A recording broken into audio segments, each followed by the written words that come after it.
Bienvenidas y bienvenidos a la segunda jornada del 13º Congreso Internacional de Turismo. En esta oportunidad contaremos con la presencia de la doctora Miriam Scaglione. Nos brindará una charla sobre turismo y tecnología.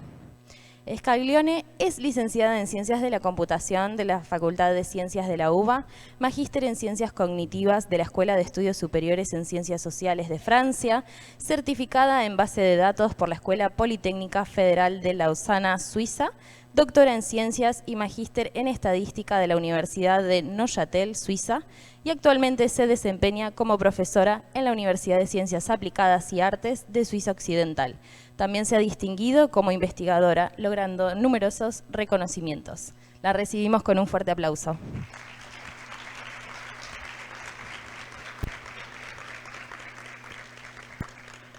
Bueno, muchas gracias por estar acá. Yo quiero agradecerle a los organizadores este inmenso honor que me dieron de participar en este evento terriblemente importante, donde hay tanta juventud que nos van a seguir. Mar del Plata es muy importante para mi vida porque las mejores épocas de mi infancia las pasé acá y bueno, me voy a poner a llorar. Bueno, yo voy a tratar de hablarles, es que puedo tener ¿me pueden proyectar? Todavía estamos con la tanda. Ahí está. Ahí está. Bueno, yo voy a hablarles un poco de la importancia que tuvo Internet y la irrupción de los teléfonos, de los smartphones, que fue una segunda revolución para la distribución del turismo. Voy a hablarle un poco de historia también, porque ustedes hay muchas cosas que no las vivieron. A nosotros sí, porque somos mayores. ¿Me escuchan bien? Bueno, entonces, bueno, ¿qué son lo que se llama TIC? Las tecnologías de información y comunicación. Bueno, las TIC es un término que se utiliza para hablar de los desarrollos tecnológicos de análisis, almacenamiento, búsqueda y distribución y del uso de la información. Cuando hablamos de TIC, lo que estamos hablando es de hardware y software, de telecomunicación y además de humanware, cómo se hace la interfase entre las máquinas y los software y los seres humanos. Verdaderamente los TIC fueron muy importantes, se los voy a tratar de demostrar, permiten el tratamiento de datos y la comunicación de manera eficaz, y dan oportunidades para los proveedores de todos los sectores. Nosotros vamos a hablar hoy de turismo.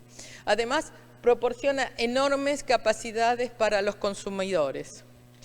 El comercio electrónico es una gama de procesos empresariales que implica las nuevas técnicas en la comercialización, distribución y venta.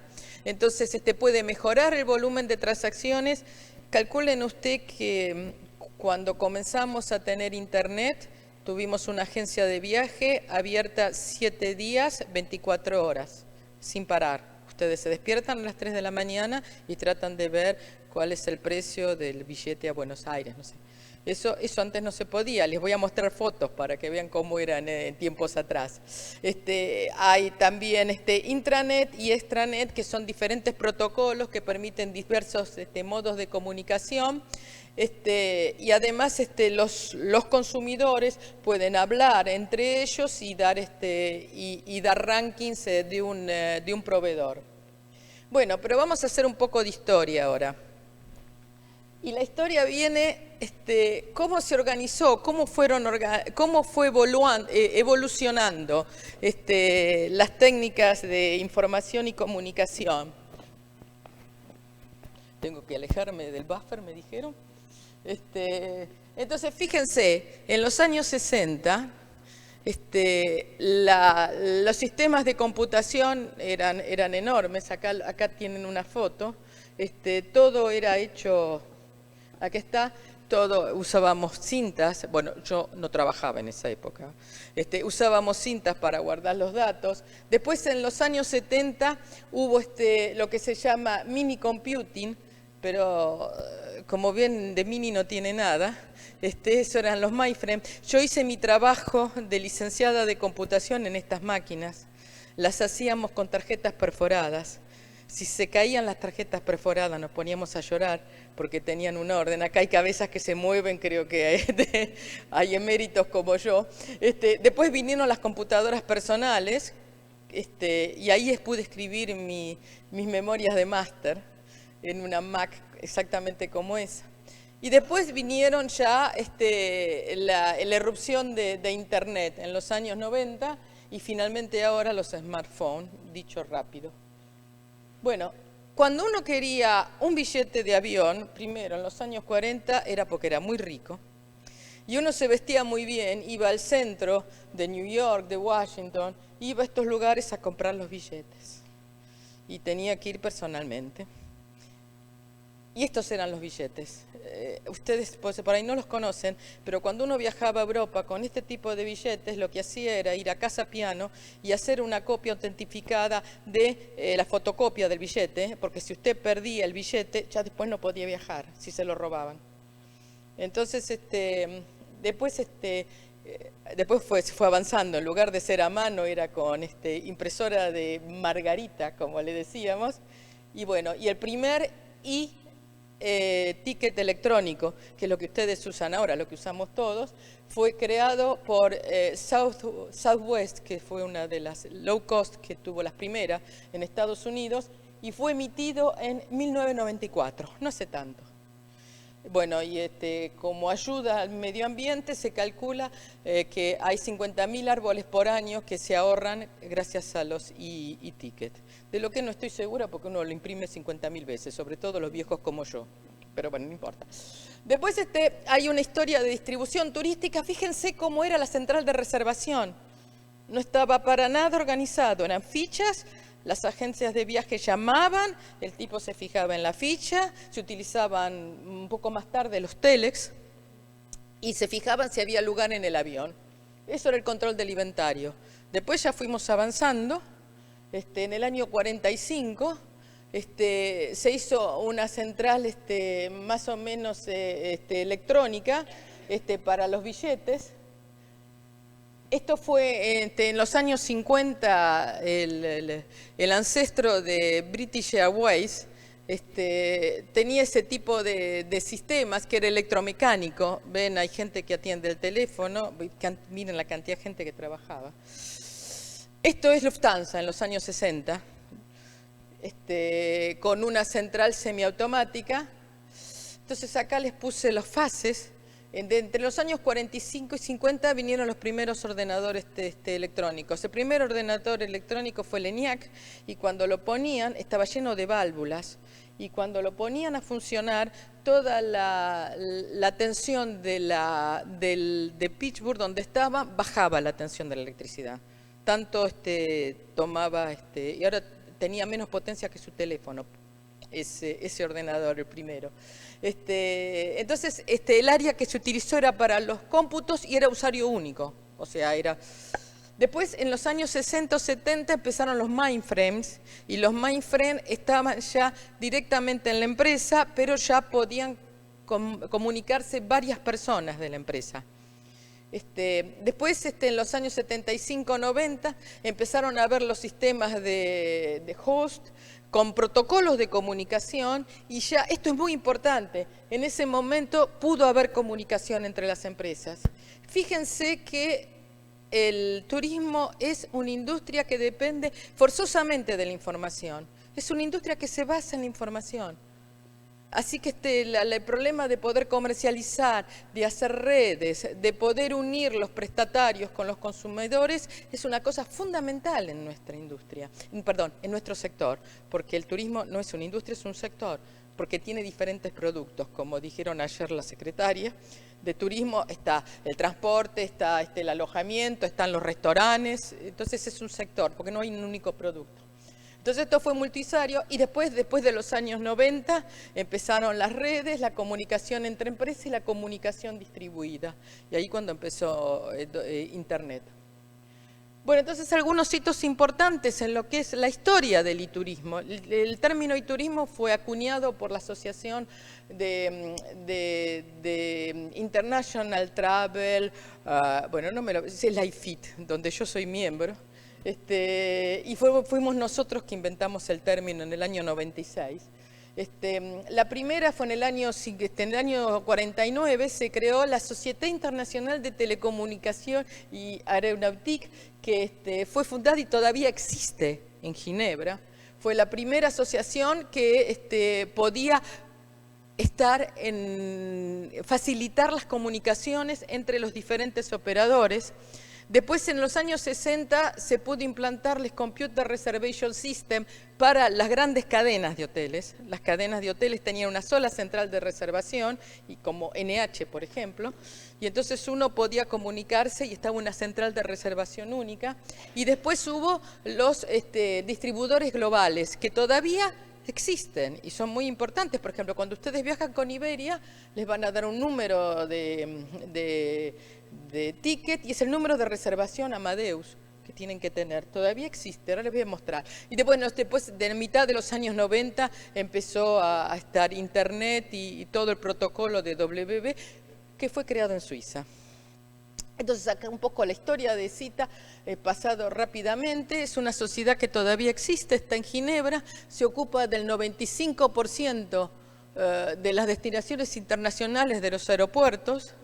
Se ocupa de 2.500 entre aerolíneas y aeropuertos, o sea que sobrevivieron, sobre todo porque supieron adaptarse. Ah, no, Miriam, lejos. Entonces, los sistemas de distribución global empezaron, como yo les digo, empezaron con los sistemas de reservación.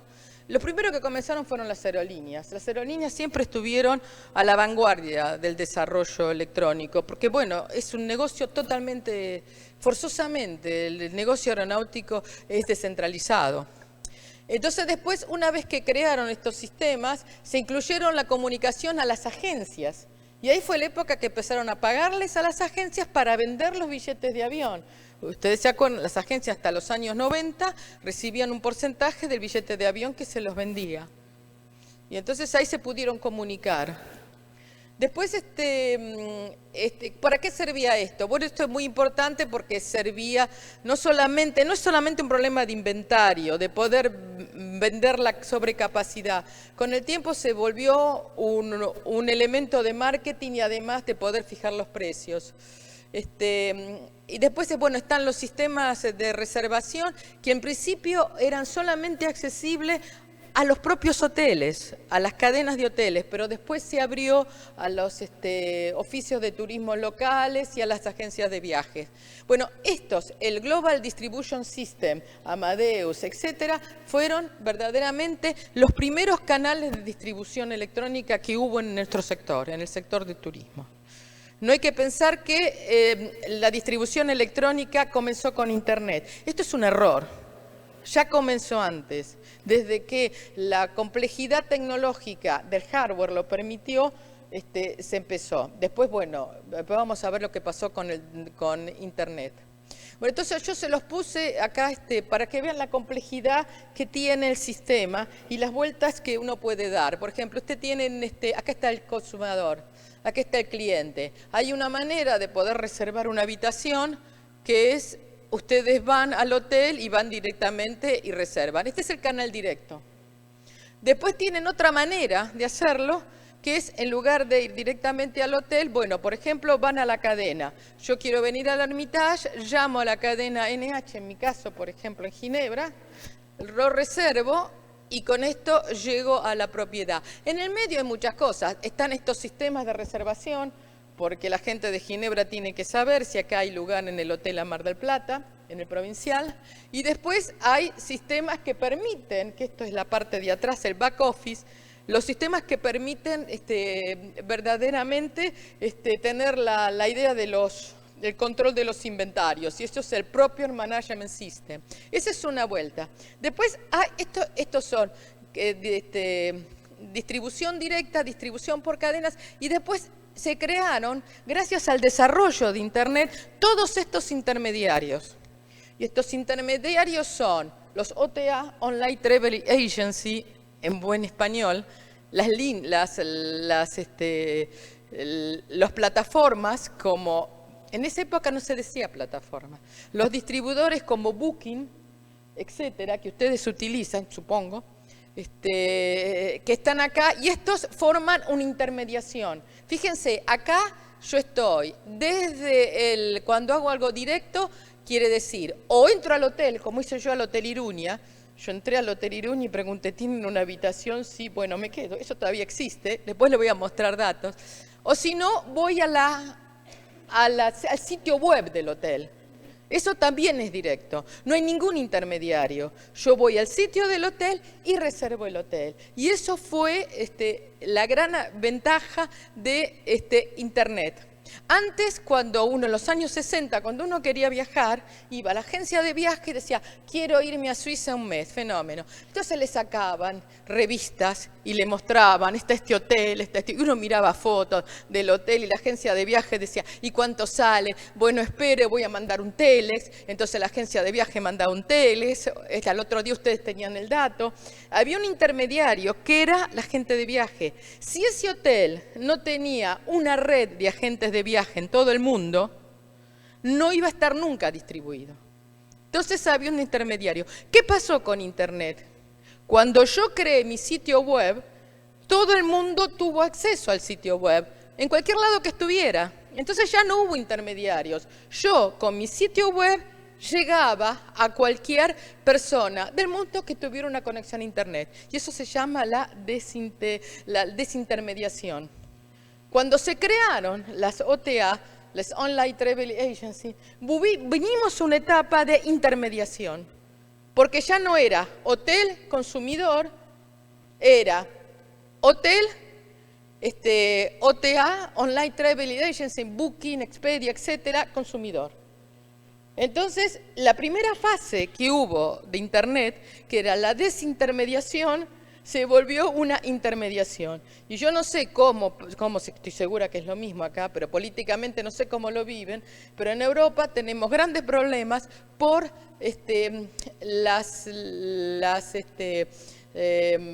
las comisiones que las Online Travel Agency le piden a los hoteles. Puede ser del 12%. Tengo mi colega Roland Sheck que lo estudió y piensan que es del 12%. Además, a ustedes lo obligan a vender a Expedia o Booking, les obliga a vender la última habitación que usted tiene libre en su hotel a través de ellos. Usted no puede tener un precio de su habitación más barato en su sitio web que el que pone en Booking. Bueno, entonces hubo una ley ahora que se hizo en Suiza para declarar ese tipo de cláusulas de los contratos, contratos privados, abusivos. Y bueno, yo tuve que hacer el estudio para Hotelería Suisse para mostrarle cómo habían variado los precios en los últimos años. Bueno, entonces esto es para que se den cuenta la complejidad que hay en el sistema. Bueno, entonces, el terreno, el turismo es un lugar hermoso para la gente que le gusta la tecnología. Bueno, yo estoy con un punto de vista académico, pero hay gente que le gustó hacer plata.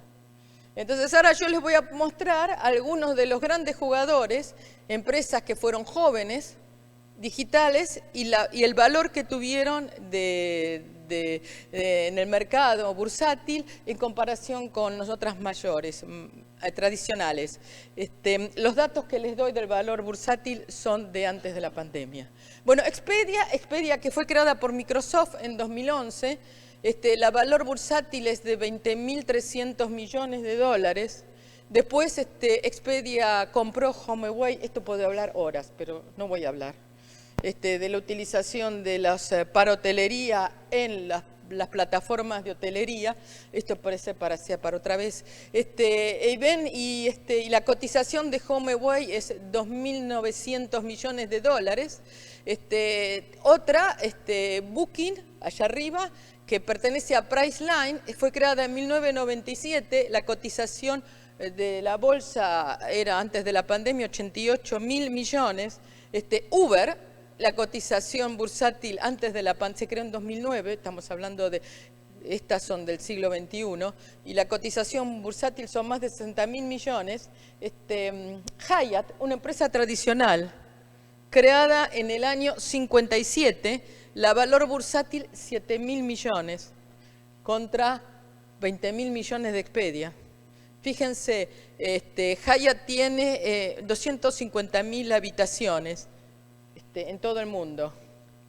Y Airbnb con una cotización de 31, quiero decir 4.5 veces más, no tiene ninguna habitación, no posee, no tiene ninguna propiedad. Bueno, eso fue haber entendido el sistema y haber aprovechado. Y bueno, entonces los que estaban tradicionales o se innovan o mueren. Es la ley de Darwin. Yo quiero hablarles ahora un minuto de mi país de adopción, Suiza. Quiero mostrarles cómo se dio la evolución para que ustedes tengan una idea. En 1979, uno de los ministros, nosotros no tenemos ministros de turismo, somos muy humildes, tenemos tenemos pocos ministros nosotros. Entonces, bueno, en 1979, mañana voy a hablar del sistema suizo político. En 1979 se creó el concepto de turismo. Nosotros no creamos un concepto de turismo todos los años, lo hacemos cada 10 años. Sobre todo porque en Suiza pueden cambiar los gobiernos, que no cambian nunca, pero en realidad la gente que está ocupada, el director del oficio de la estadística, el encargado de turismo queda. Entonces hay como una seguridad en los procesos, porque esa curva de aprendizaje no hay que darse. Por ejemplo, los censos, cada vez que hay que hacer un censo es un problema acá, porque el tipo que lo hizo la última vez fue hace 10 años, ya no está más. En cambio, en Suiza no, es lo que se llama el gran comité del Estado, los grandes responsables del Estado. Bueno, en el 79 se decidió, y en esa época había los canales tradicionales, quiere decir, uno llamaba por teléfono, mandaba email, no mandaba email, o sí mandaba, sí existía, pero quiere decir, son los canales tradicionales. Después, en el año 95, Suiza decidió crear su sitio internet, que se llama meinswitzerland.ch. Es muy temprano. Ahí empezamos a salir en internet, ¿ok? Empezamos a tener un sitio. Y en el año, y esto es la evolución tecnológica. En el año, a ver si hago así, y si te vas, bien. En el año 93 fue la primera comunicación que hubo en el CERN. Entonces empezamos con los canales directos. En el año 97 el gobierno suizo creó un programa de desarrollo, de investigación y desarrollo que se llama Inotur, que existe todavía. Y era una cantidad de dinero bastante importante, donde las universidades tenían que tener un desarrollo científico con uno o varios partener socios del turismo. Tenían que tener o una asociación turística, medios de elevación, o una asociación de hoteles. Entonces, visto que uno presentaba un proyecto importante, interesante, el gobierno les daba el dinero para hacer la investigación. Después, en el año 99, el Parlamento votó la continuación de este presupuesto, y creo que fueron 190 millones de francos suizos, que es un poco más en dólares todavía. Entonces, en ese momento empezaron, acá empezaron la intermediación. De acá para acá había intermediación, la intermediación tradicional, como yo les dije, las agencias de viaje que recibían a los hoteles y les mostraban los folletos y tenían un grupo de hoteles con los que trabajaban. Acá, cuando hubo internet, ya tuvimos la desintermediación. Cada hotel hacia su sitio internet y la gente podía comunicarse al sitio internet. Por supuesto, dicho esto, había que estar bien considerado en Google por los ads, etc. Yo escribí mucho de eso. Si a alguno les interesa la difusión de esa tecnología, tenemos varios papeles en el instituto escritos sobre eso en Suiza. Después, en el año 2002, cuando empezaron los OTA, porque se pudo crear Web 0. Web 0 quiere decir, antes la tecnología permitía la información desde el sitio internet, del www, al consumidor. Con Web 2, el consumidor pudo también poner cosas. Así que empezaron los comentarios, lo que se llama los datos generados por el usuario. Y eso permitió también, esta técnica permitió que haya la la reintermediación. Quiere decir que acá aparecieron los Booking, Priceline, Expedia, etc.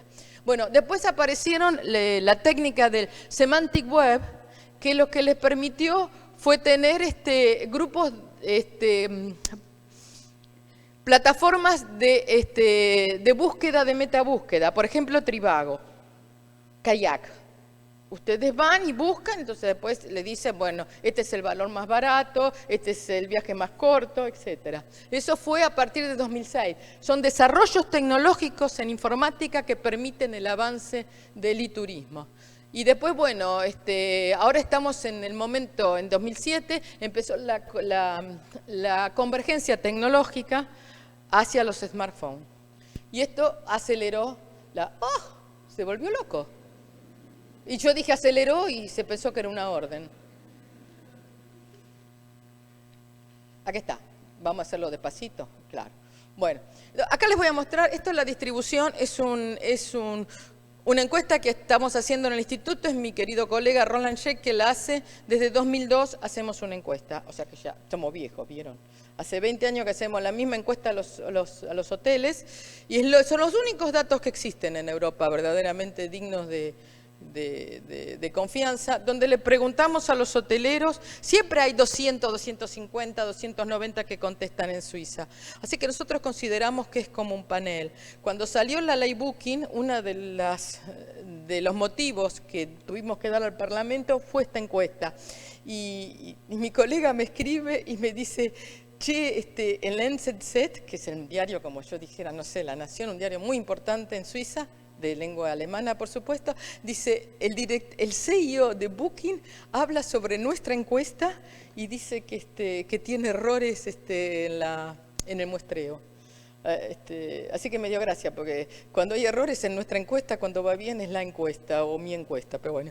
Entonces, bueno, ahí tuvimos que sacar un comunicado de prensa, sobre todo para los legisladores, de decirle esto, que finalmente, si durante 20 años teníamos casi siempre el mismo número de hoteles que contestaba, entonces se podía considerar que eso era un panel longitudinal. Y además, cuando estudiábamos, estaba representativo de los hoteles de montaña, de ciudad y de lago.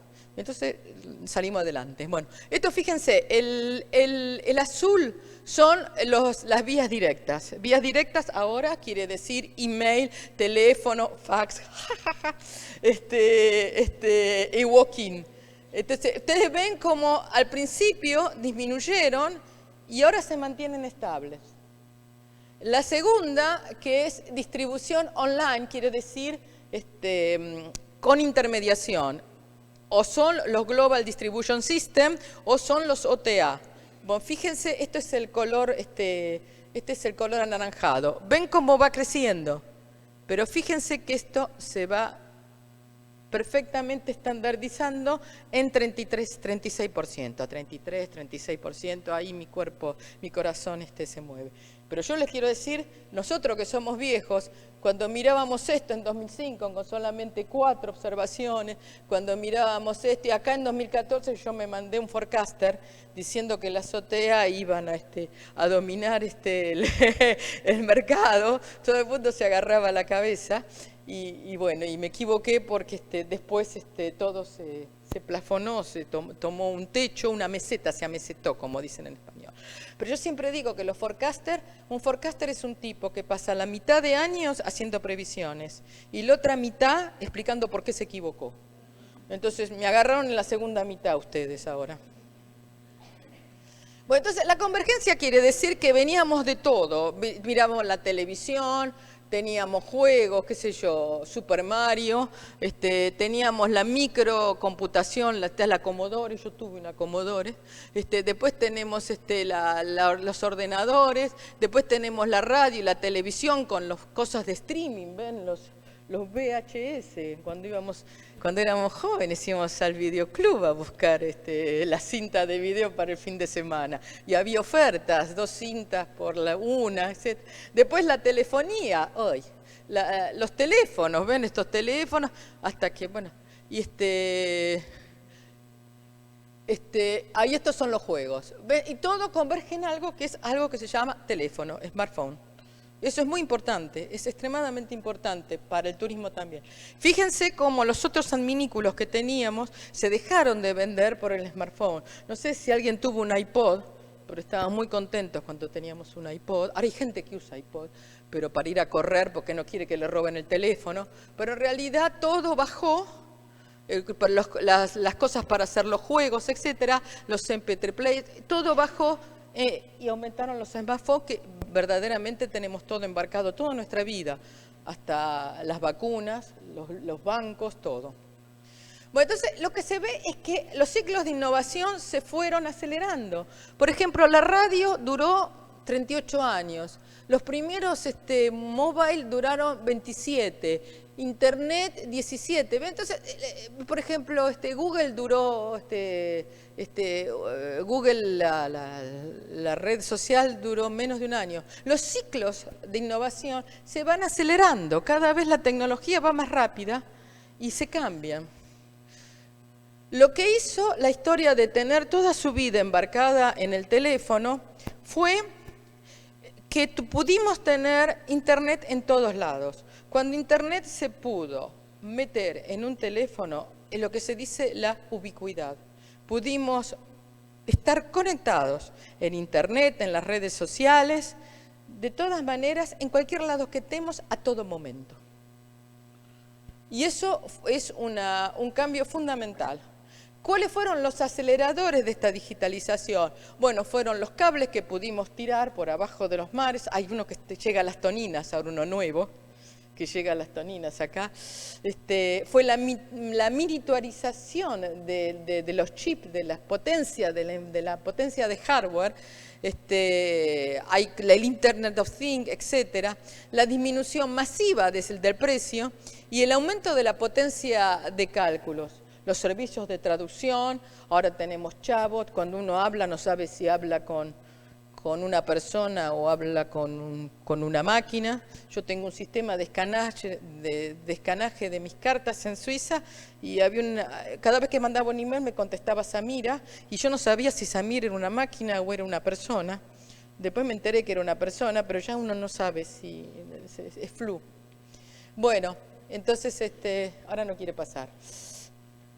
Aquí está. Bueno, algunas cosas que ustedes ya saben, el aumento de Internet, la cantidad de gente que tiene acceso a Internet es de casi 60%.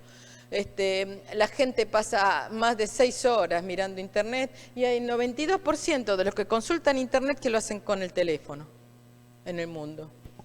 Entonces, claro, eso cambió. La idea de eso es en los años 50, la gente haría los diarios, esto es en el subterráneo, en el año 2000. Y después cambió la forma de ver la vida, las plataformas de streaming, etcétera, estamos siempre mirando nuestras pantallas.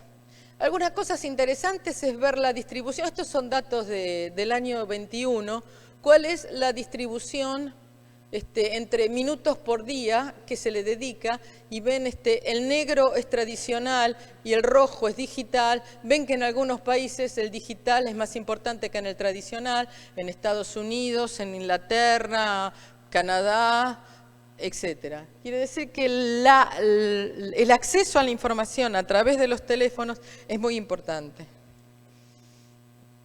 Acá es los mismos datos, esto es de Estados Unidos, las horas de consumo. Fíjense cómo todos los otros medios van disminuyendo y cómo los móviles van aumentando.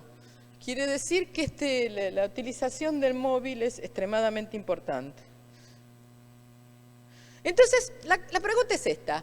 Pero entonces, ¿cómo estos cambios de conducta? Yo voy a hablar ahora específicamente de la convergencia a los teléfonos. ¿Cómo estos cambios tecnológicos, esto de tener Internet en la mochila, cambia el sector turístico? ¿Cómo afectan la mercadotecnia? ¿Cómo afectan la mercadotecnia de los productos, el acceso, etcétera? Entonces, una cosa de lo que yo les propongo discutir, hablar, es cómo es el proceso de planificación de un viaje. Bueno, el proceso de planificación de un viaje se creó, hay muchos papeles escritos de gente muy bien, está Mourinho, etcétera, de los años 90, pero bueno, hay una proposición también de Google que no inventó nada, sino que copió. Entonces yo les propongo utilizar esa base. Entonces, bueno, supongamos que yo voy a poner un americano que dice, voy a ir a Suiza. Caso de estudio. Entonces el tipo dice, bueno, quiero ir a Suiza. ¿Qué hace? Bueno, y quiere, primero tiene la inspiración. Quiero ir a Suiza. ¿Por qué yo quiero ir a Suiza? ¿Qué es lo que hace? Y bueno, entonces se pone a pensar. En el minuto que dice, voy a ir a Suiza, para él Suiza es una cosa, es algo que no tiene mucha más, es un país, pero no conoce las diferencias. Entonces empieza el proceso de búsqueda. ¿Y qué conoce de Suiza? Y bueno, él quisiera ver el Matterhorn, la montaña famosa, que en francés se dice Cerván, quiere ir a Lucerna, porque escuchó que los amigos fueron a ver este puente a Lucerna, donde todos los chinos van, y después dice, quiero ver el Jet d'Eau en Ginebra, ¿vieron el bidet gigante que tenemos? Bueno. Entonces el tipo dice, bueno, voy a ver eso, y después dice, bueno, pero ¿qué otras cosas hay? Entonces empieza a mirar, y va a otros sitios, y dice, bueno, pero yo sí voy. ¿Dónde voy? Voy a Ginebra, llego a Zúrich, ¿cómo es lo que hago? Entonces, empezando a ver, la idea de Suiza se precisa, yo lo puse ahí con estos puntos, dice, bueno, entonces tengo a Ginebra, pero entonces también está Zúrich, empieza a ver otras cosas. Y en esas otras cosas empieza a analizar, ahí dice, pero cerca de Lausanne está Montreux, y en Montreux es un lugar donde Freddie Mercury vivió casi los últimos años de su vida antes de morir, y además está el estudio del lago, donde grababan, etcétera, y después dice, y además hay un castillo, etcétera. Entonces, ven, ya en este momento, ya está el profesor, que no sé si estará de acuerdo, después discutiremos. Hay dos tipos de idea de atracción. Están las atracciones de primer nivel, las atracciones que llaman la atención, por las cuales se produce el proceso inspiracional de ir a algún lado. Es el Matterhorn, es el puente de Lucerna.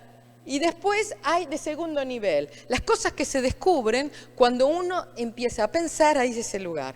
Esto es muy importante de conocerlas, porque en el momento de promocionar su destinación, ustedes tienen que saber en qué momento del proceso tienen que promocionar cada atracción, porque según sea inspiracional o de segundo nivel o de tercer nivel, los canales que ustedes van a utilizar tienen que ser diferentes. Entonces, bueno, se decide, voy a ir a Suiza. Entonces, en el momento que el tipo se decide, ustedes saben, esto es fundamental, en el momento que uno compra el pasaje de avión, ya en general no cambia. Ahora con los hoteles, con el COVID, uno puede arreglar. Entonces, en el momento de la reservación, la decisión sobre el destino está hecha. ¿Sí? Voy a Suiza, fenómeno. ¿Y cómo me organizo? ¿Cómo me organizo? ¿Llego a Ginebra o llego a Zúrich y qué? Entonces empieza a mirar los distintos lugares para saber, no estoy sacando, no.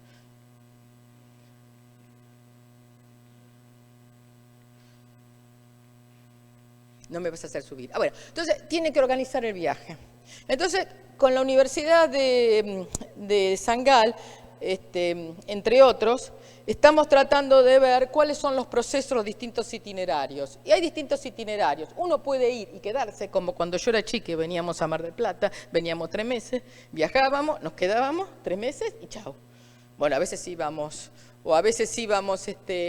a Piramar o a visitar por día. Después está otros lugares que son lugares de entrada y de salida. Yo he conocido en mi vida científica y de consulting ciudades que son de paso. La gente viene, se queda una noche y se va. Por ejemplo, Puebla, en México, donde yo hice un estudio. Puebla por el momento es una ciudad de paso. La gente viene una noche y se va. No es un lugar donde y es hermoso Puebla, y además se come divinamente bien. ¿Será que quieren adelgazar todos? Después está la otra que es free will, que quiere decir, bueno, voy, vamos viendo, digamos. Y después está el viaje arreglado, que es el viaje que hacíamos nosotros en los años 80 para recorrer Europa. Conozca 20 países en 40 días. Entonces, claro, lo único que uno veía era el micro, digamos, ¿no? Y después están los hub y spoke. Yo llego y eso distribuye a otros lados. Bueno, la historia es que lo que tienen que darse cuenta las destinaciones es que este proyecto de viaje ya no existe más, es muy raro. La gente es muy móvil.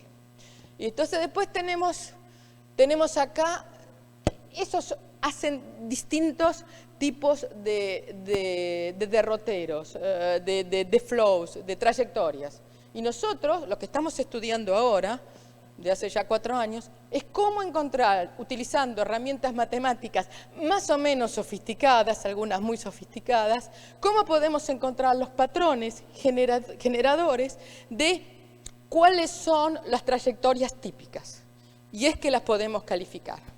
Y eso es lo que les voy a mostrar ahora. Bueno, entonces estos son patrones generalizados. Entonces, estos que les estoy mostrando, ahí tienen cómo corren los días, son las observaciones de 2 teléfonos anonimizados y simulados. En realidad son 2 teléfonos reales a los que yo le corrí la fecha. Pero fíjense, cuando uno viaja, cuando uno está... Este es el cantón de Friburgo. Hemos hecho un análisis con los teléfonos. Es para que se den una idea de cómo... todos estos datos, lo que tratamos de hacer es encontrar los patrones generales. ¿Qué información puedo tener a partir de estos datos?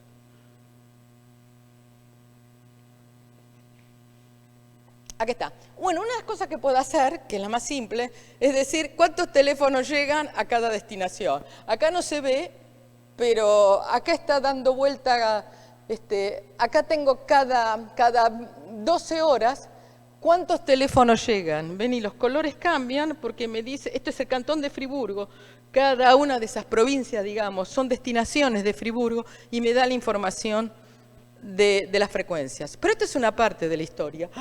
Esta es una parte de la historia y ni siquiera es interesante para los prestadores, pero hay mucho más para sacar, hay mucho jugo para sacar en esto. Y entonces ahora le voy a mostrar con los mismos datos otra interpretación. Ustedes no los pueden ver, pero cada punto, que parece rubiola, cada punto es una antena de Swisscom. Y los colores más fuertes y menos fuertes indican la cantidad de teléfonos que están conectados a esas antenas, a esas células. Y esto es la evolución cada media hora durante una semana. Y esto es el turismo. Esto es verdaderamente el turismo. Esto es movimiento. El turismo son movimientos, flow. Y eso es lo que es interesante estudiar.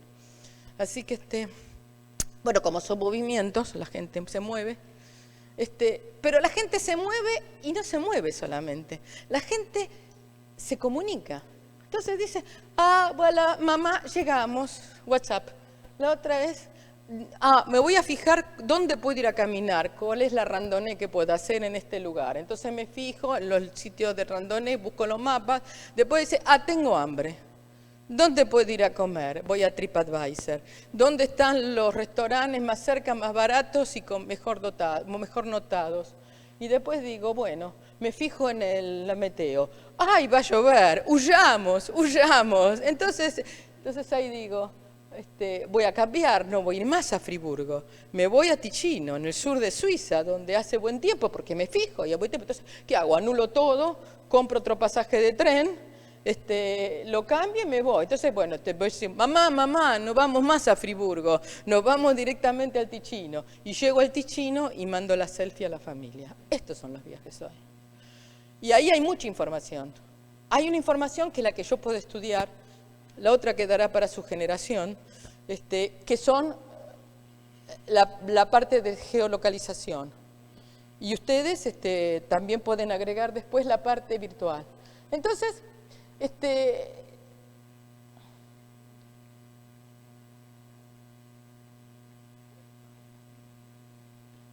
bueno, finalmente el viaje se completa así el ciclo. Entonces está la inspiración, el momento de la búsqueda de información, el momento de la reservación, el momento que se hace el viaje.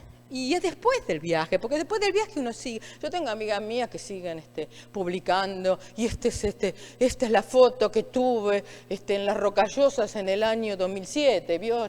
Bueno, uno sigue publicando cosas. Y todo eso, esas cosas hay que estudiarlas. Pero entonces, ¿qué es lo que me dicen estas huellas? Tanto virtuales, cuando me comunico con internet en la mochila, como geolocalizadas de mis clientes. Entonces hay un paralelismo que tiene que existir entre la geolocalización y la parte virtual. Yo les voy a mostrar un ejemplo. Esto es un proyecto europeo que hemos hecho y voy a tratar de darles una idea de lo que nosotros hablamos de flujos turísticos y cómo los generalizamos. Este no está hecho con los teléfonos, después les voy a mostrar con los teléfonos si es que no me echan. Esto lo hicimos con entrevistas. Fue mucho dinero que tuvimos, hicimos 4.000 entrevistas y lo hicimos en esta zona. Ven, les puse para que se ubiquen, esto es Ginebra, alrededor de este lago. Este es el mal llamado lago de Ginebra, porque es el Le Mans, porque tenemos una discusión entre mi cantón y Ginebra. Entonces, es en este lago que nosotros tuvimos que estudiar cuál es el proceso turístico alrededor de Hubo muchas cosas que estudiaron. Yo estudié, me tocó estudiar la parte de los visitor flows. Bueno, acá tienen lo que se ve arriba, no puedo decir al norte porque es al sur, son los Alpes, que es la parte francesa de los Alpes. Ahí tienen por ahí deben tener el Mont Blanc. Acá está la parte donde yo trabajo, este es el cantón de, si no me equivoco, sí, este es el Ródano, y es donde yo trabajo. Bueno, esto es para ubicarlos. Y entonces, una vez que analizamos esos datos, llegamos a la conclusión de que había estos tipos de visitor flows.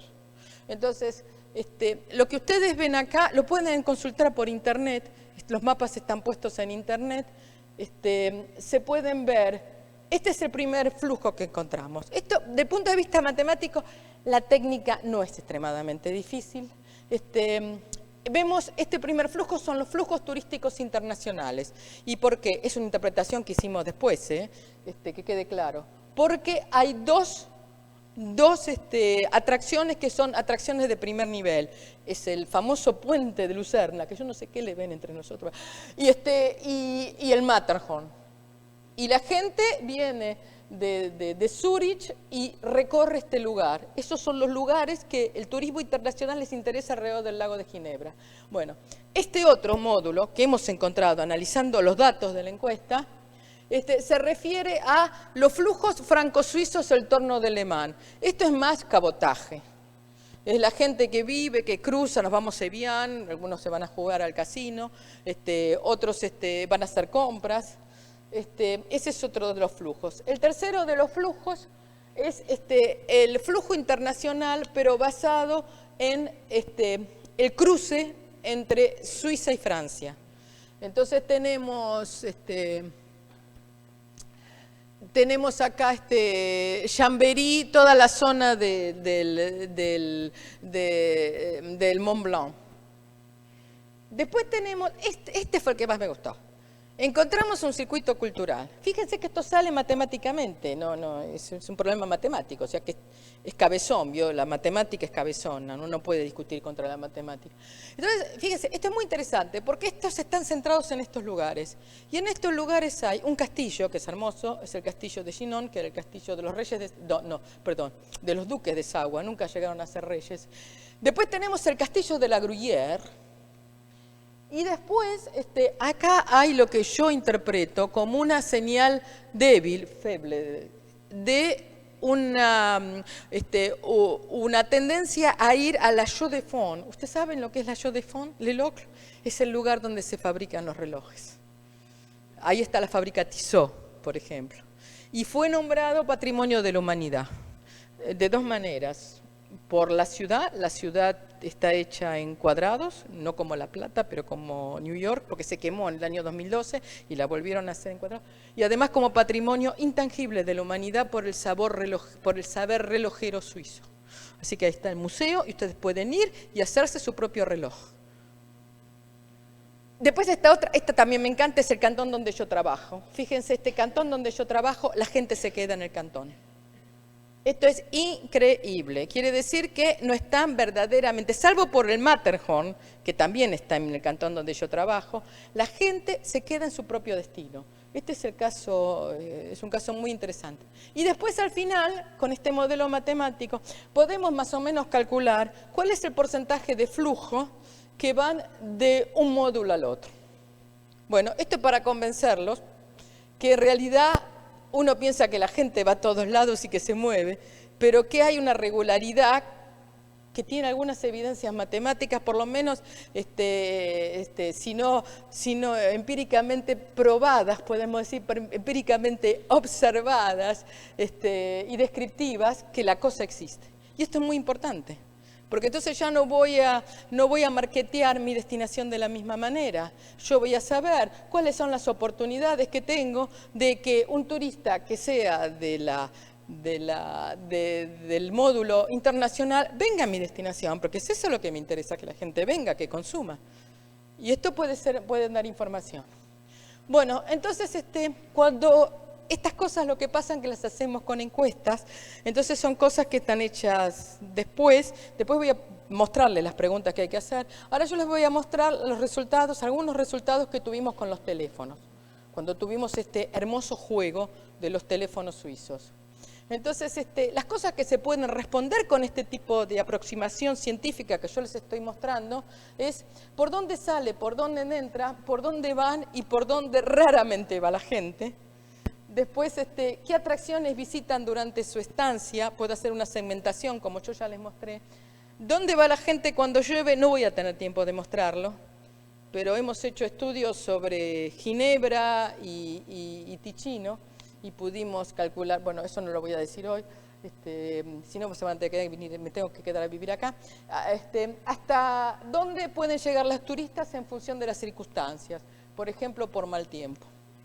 Bueno, entonces hicimos los datos de smartphone. Esto fue como Navidad para mí, esto cambió mi vida, es como que en la época de Madame Curie me hubieran dado el gramo de radium. Entonces lo que hicimos fue, Swisscom nos dio los datos anonimizados de teléfonos, totalmente anonimizados con un algoritmo de hash. Tuvimos más de 10.000 usuarios. De esos 10.000 usuarios tuvimos sobre el cantón de Friburgo, los tuvimos durante las fechas del 12 y el 28 de agosto de 2014. Los datos eran 2G y 3G, y los datos que teníamos eran el tiempo y la conexión a las células y cuánto tiempo se conectaban a las células. No voy a hablar de los datos crudos, pero si alguno quiere preguntarme, después les puedo mostrar.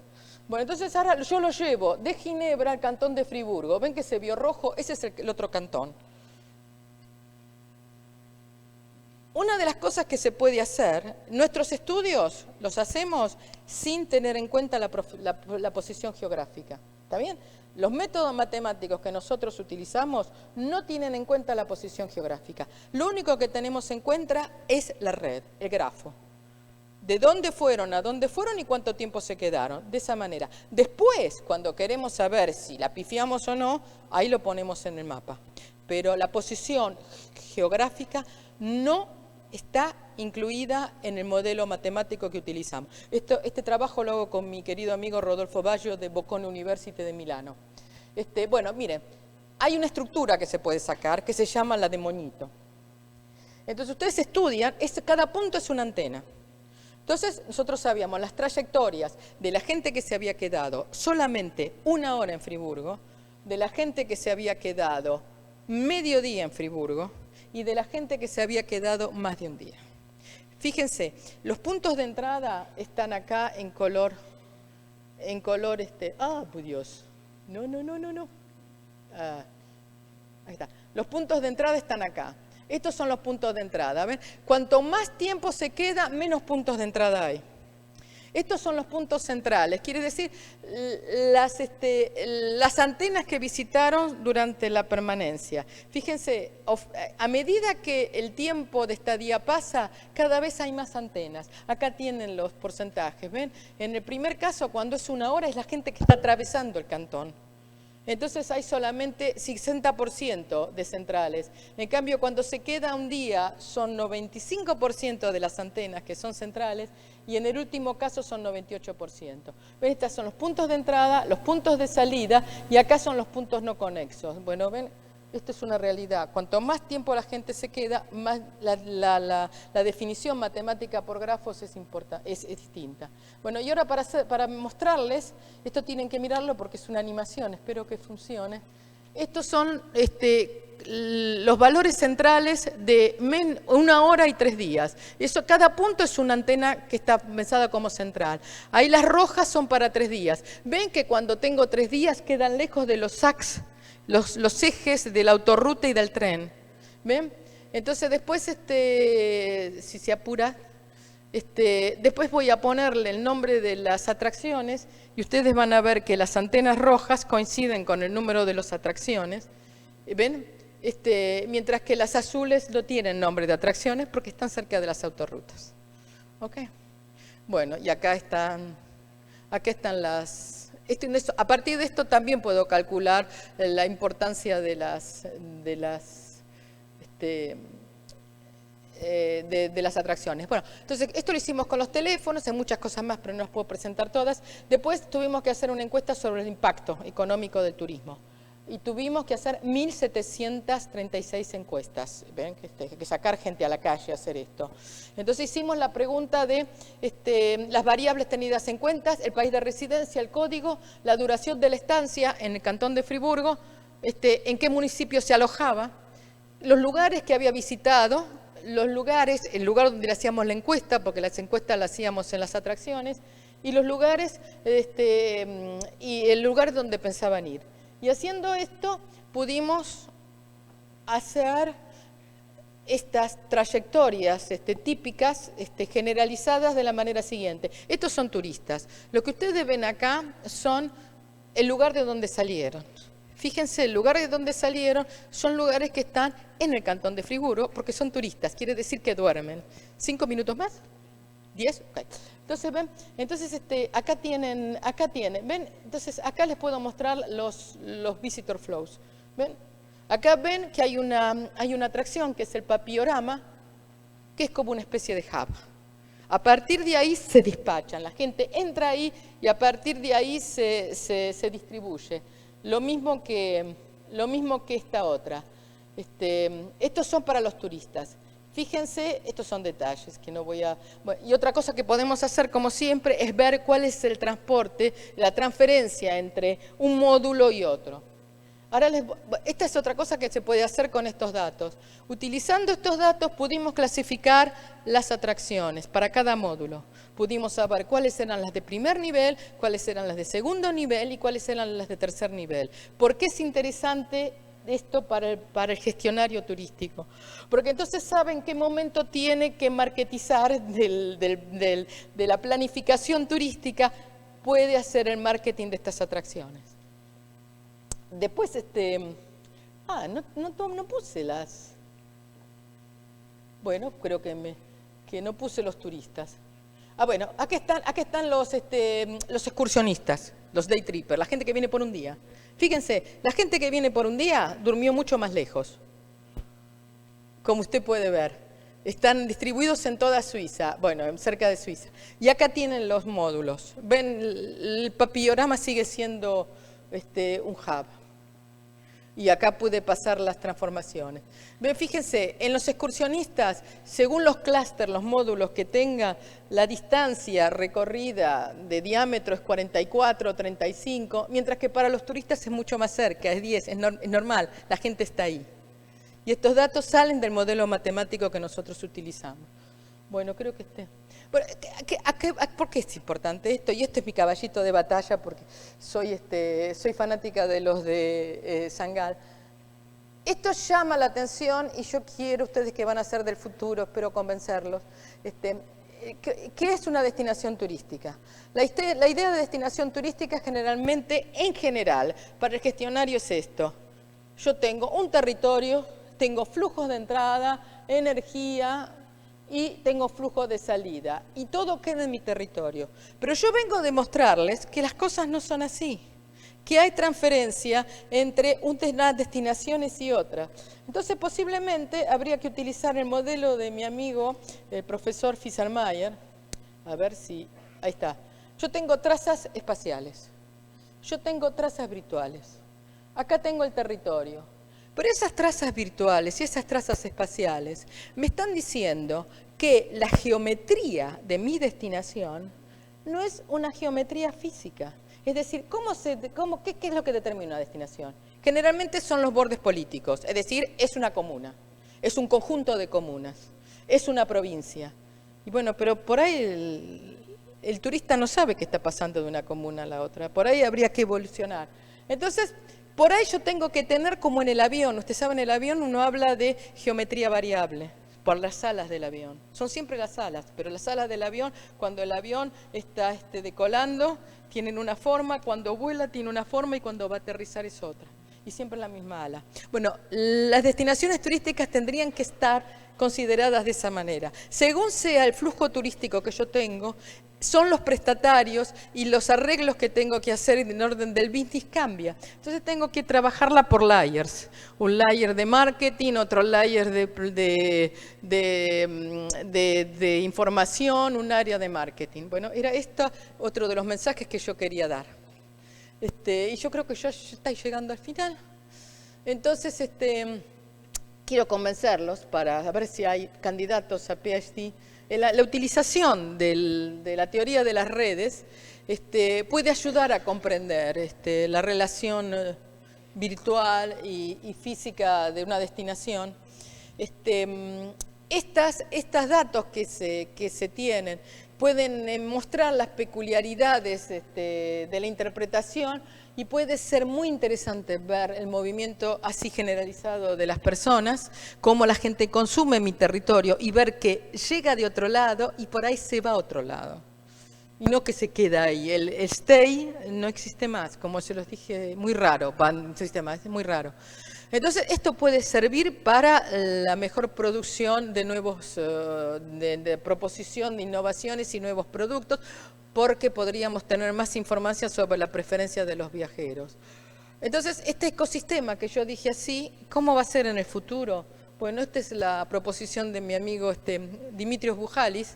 En el centro después va a haber todo un medio ambiente de inteligencia donde estas nuevas tecnologías se van a acoplar. Y esto es lo que les va a tocar a ustedes. Ya les está tocando. Y ustedes van a tener que analizar este tipo de cosas.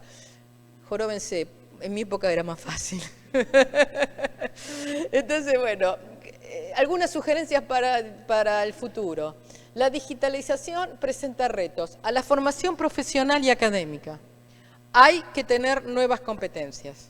Y algunas competencias que parecían cardinales van a ser obsoletas. O sea que tienen que estudiar todo el tiempo. Hay una nueva organización de los negocios.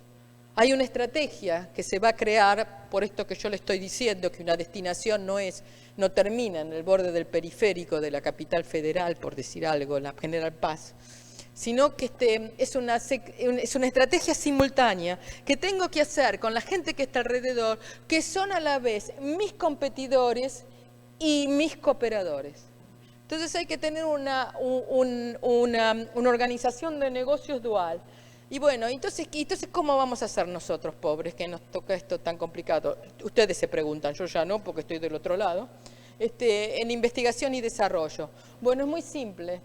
Y yo no soy bueno en matemáticas, entonces no voy a tener futuro. No es así.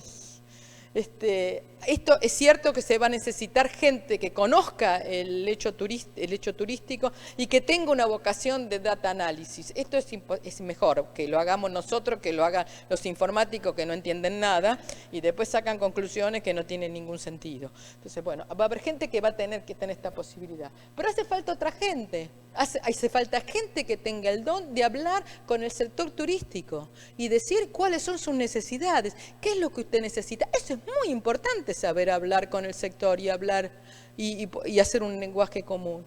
Y después va a haber gente que tienen que ser buenos vulgarizadores, que puedan verdaderamente interpretar lo que se encontró en la investigación y que puedan vulgarizarlo para los clientes. Entonces, ven, hace falta todo tipo de skills y de aptitudes. O sea que bienvenidos a bordo. Entonces, bueno, aquí están mis publicaciones en el QR. Estos son, bueno, número de teléfono que nadie usa. O sea que pueden leer, esta es la lista de Google Scholar. Y bueno, muchas gracias. Y esto es una propaganda. Sara Dolnikar, de Australia, nos pidió a un grupo de de mujeres que somos investigadoras en turismo, de escribir una carta para las generaciones futuras, sobre todo de mujeres en turismo. Yo escribí una carta, el libro lo pueden bajar, está en inglés, que va a ser, nadie es perfecto, es totalmente gratis, lo pueden bajar y está mi carta. Bueno, muchísimas gracias por haberme aguantado.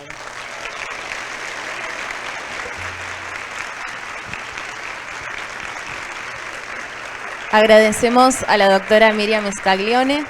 Estamos medio justos con el tiempo, pero si alguien tiene alguna pregunta, tenemos un minutito. ¿Alguien quiere realizar alguna pregunta? Bueno, entonces invitamos a Sabrina de la comisión organizadora a entregar un presente. Muchísimas gracias, Miriam, por venir. No, está bárbaro. Bueno, de esta forma damos por concluida esta disertación y les comunicamos a las 11 horas, ahora en este salón vamos a tener una presentación del Ministerio de Turismo. A las 12 los esperamos en el Atlántico A para la charla sobre género e inclusión en el marco del Congreso Internacional de Turismo. Y por último anuncio, la charla que estaba pautada para las 15:30 horas la pasamos para las 16. Muchísimas gracias a todos.